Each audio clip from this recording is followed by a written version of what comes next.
কথা বলতে ভয় পাবেন না। মিয়া গুলি খেয়ে মরলেও কবরে যাবেন, বাসায় গিয়ে কথা বললেও কবরে যাবেন।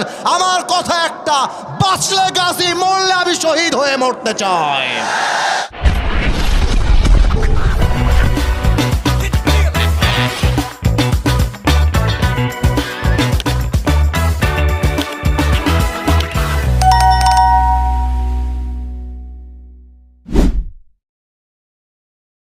কথা বলতে ভয় পাবেন না। মিয়া গুলি খেয়ে মরলেও কবরে যাবেন, বাসায় গিয়ে কথা বললেও কবরে যাবেন। আমার কথা একটা, বাঁচলে গাজী, মরলে আমি শহীদ হয়ে মরতে চাই। আপনাদের বউ আছে কার কার, তারা একটু হাত তোলেন। বউ আছে? আচ্ছা, হাত নামান। এবার বউ নাই কার কার, তারা একটু হাত তোলেন। হ্যাঁ, আসলেই বউ নাই? শীতকালে খুব কষ্ট যুবকদের। থাকো। আচ্ছা, হাত নামাও। আল্লাহ তুমি যুবকদেরকে নেককার দিনদার বউ দিয়ে দাও। পড়েন সবাই আমিন।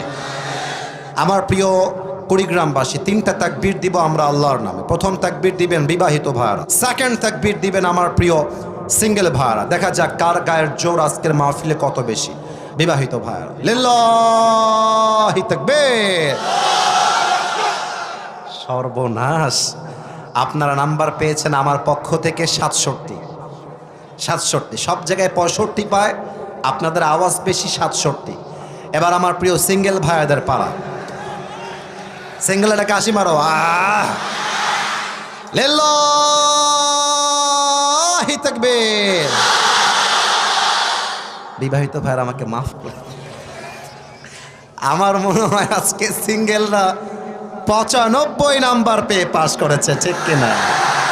আমার কথা একটা, যুবকদের চরিত্র আইফোন দিয়ে ঠিক হবে না, R15 দিয়ে ঠিক হবে না।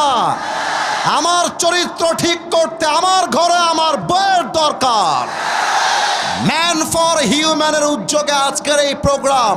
তোমরা আগামীতে একটা ক্যাম্পেইন তৈরি করো, আসো আমরা সবাই মিলে বিয়ে করে।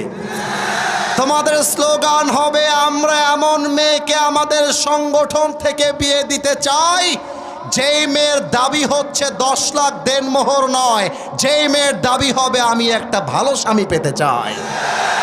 আজকালকার মেয়ের বাবার দাবি হচ্ছে আমার মেয়েকে বিয়ে করতে চাইলে 20 লাখ টাকা দেনমোহর দেওয়া লাগবে। ওরে বাবা, তোমার মেয়ে কোন জান্নাতের হুরপুরি? বেটা, মনে রাখতে হবে, যেই বাবারা তাদের মেয়েকে টাকার জন্য ছাড়তে চায় না, ওদের কপালে বুইরা টাকলা জামাই ছাড়া ভালো কোনো জামাই জোটে না। এবার সবাই মিলে তাকবীর।